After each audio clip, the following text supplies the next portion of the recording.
Avant, on faisait des lois pour les gens qui vont mourir. Maintenant, on fait une loi aujourd'hui, on en débat à l'Assemblée nationale, une loi sur les gens qui veulent mourir.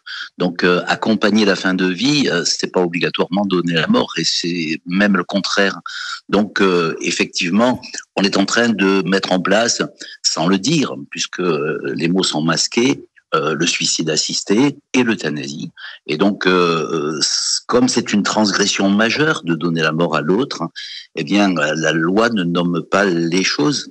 Et donc, ce texte essaye de contourner l'obstacle de dire on met en place le fait de donner la mort à des gens qui le demandent. Mais c'est vrai, Jean Léonetti, que le poids des mots, il est important. On voit que les partisans du texte n'aiment pas qu'on parle de mort, comme vous le rappeliez, d'euthanasie, qui parle d'aide à mourir et même de mourir dans la dignité. C'est un discours qu'on entend depuis de très longues années et pourtant, la sémantique, c'est important également.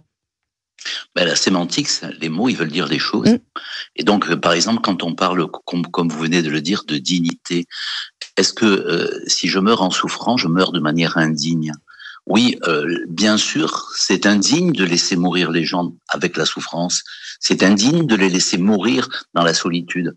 Mais est-ce que, pour autant, il n'y aurait qu'une mort digne, c'est la mort par suicide assisté ou par euthanasie?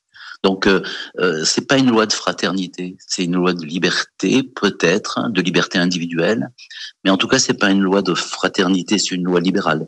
Et peut-être même que c'est une loi par défaut, parce que comme on n'a pas assez de développement de soins palliatifs en France, on va se trouver dans la situation où on va dire, soit les soins palliatifs, mais j'en ai pas assez, mais je peux pas vous prendre en charge.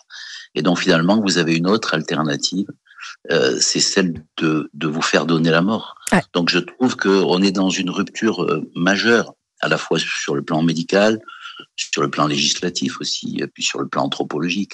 C'est la première société évoluée qui envisage de donner la mort aux plus faibles et aux plus vulnérables.